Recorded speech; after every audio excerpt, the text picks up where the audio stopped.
নমস্কার বন্ধুরা, আজকে আবারও চলে এসেছি রান্নাঘরে। আজকে আমি নিয়ে এসেছি, দেখুন এখানে কত রকমের কী সব আছে। এই যে হাফ কেজি ওজনের একটা গোটা বেগুন। তো এখানে নিয়েছি একটা বেশ বড় সাইজের, পুরো কিন্তু হাফ কেজির একটু কম আছে, সামান্য হাফ কেজির ওজনের একটা বড় কালো বেগুন নিয়েছি। তো এটাকে আমি ভালো করে ধুয়ে পরিষ্কার করে, এই যে দেখুন ভালো করে দেখে নিয়েছি, কিছু পোকা টোকা নেই, একদম মাঝখান থেকে চিড়ে নিয়েছি। এখান থেকেও মাঝখান থেকে একটা করে কাট করে লম্বা করে কেটে নিয়েছি। তো এবার এটাকে আমি পোড়াবো, পুড়িয়ে হাতে মেখে নেব। কাঁচা পেঁয়াজ নিয়েছি, আর বাকি এগুলো আমি সব পুড়িয়ে নেব। টমেটো, রসুন, শুকনো লঙ্কা, কাঁচা লঙ্কা, এগুলোকে আমি একদম পুড়িয়ে নেব খুব সুন্দর করে। রসুনটা এখানে একটু ছোটো মতো মাঝারি সাইজের একটা রসুন নিয়েছি, আর লঙ্কা এখানে শুকনো লঙ্কা বড় বড় বেশ দুটো নিয়েছি, আর 3টে কাঁচা লঙ্কা নিয়েছি। কাঁচা লঙ্কাটা আপনারা ভালো করে পুড়িয়ে নিতে পারলে নেবেন, আর নয়তো কুচি কুচি করে কেটে নেবেন। আর টমেটোটা এখানে নিজেদের পছন্দ মতো করেও দিতে পারেন।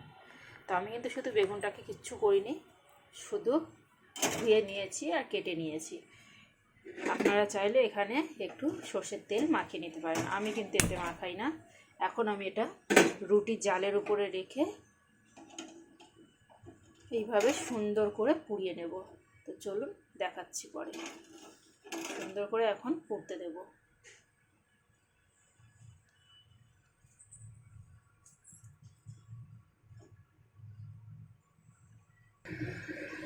তো দেখুন বন্ধুরা, আমি এভাবে জালের উপর, আমার জালটা একটু চওড়া চওড়া মতো, একটু পাতলা মানে ঘন জাল হলে খুব ভালো হয়। তো এইভাবে দেখুন খুব সুন্দরভাবে পুড়িয়ে নিচ্ছি। আপনার কাছে এইভাবে সাঁড়াশি কিংবা রুটি বানানোর যে চিমটা হয়, সেই চিমটা দিয়েও এইভাবে সুন্দরভাবে ধরে ধরে পুড়িয়ে নিতে পারেন। এটা কিন্তু খুব চটপট হয়ে যায় আর খুবই ইয়াম্মি খেতে লাগে। বেগুন পোড়া যারা পছন্দ করে তারা খুব ভালোভাবে জানবেন। এইভাবে আমার ঠাকুমা বানিয়ে খাওয়াতো, দিদিমাও বানিয়ে খাইয়েছে। শীতের সময় যে আমরা উনুনে রান্না করি না, কাঠের জালে রান্না করে সেই কাঠের আগুন তুলে তার ভিতরে এইগুলোকে আগুনের তলায় চাপা দিয়ে পোড়াতাম আমরা। কি মজাই যে লাগতো, তাও কি বলবো বন্ধুরা। সেই সব ছোটোবেলার দিন কোথায় সব হারিয়ে গেছে।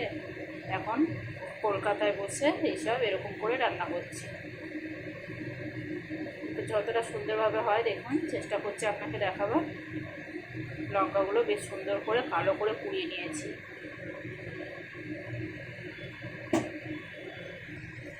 তো দেখুন বন্ধুরা, বেগুন কিন্তু একদম পোড়ানো হয়ে গেছে।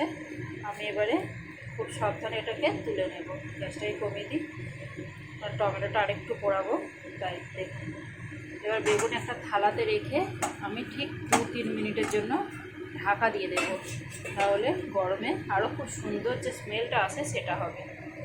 এবারে এটাকেও আমি খুব সুন্দর করে এইভাবে দেখুন পুড়িয়ে নিচ্ছি।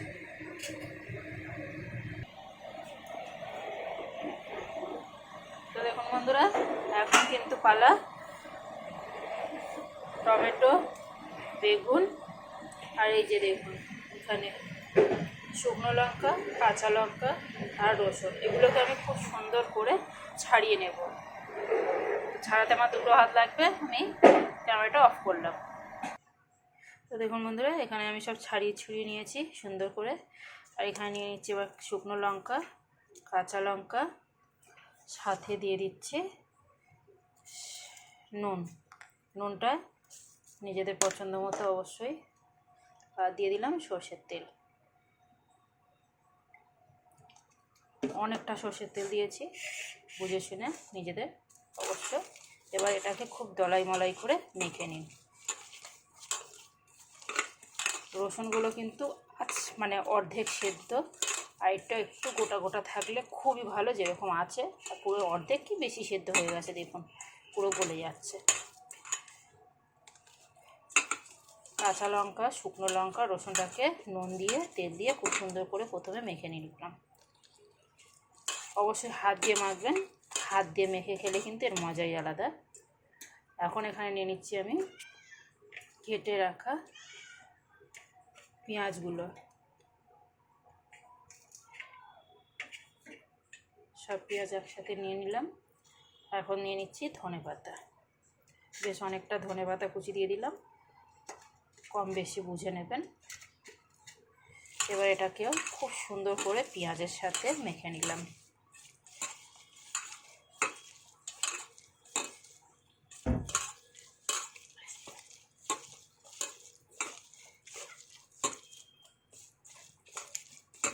এবারে পুরো বেগুনটা আর টমেটোটাকে খুব সুন্দর করে মেখে নিন।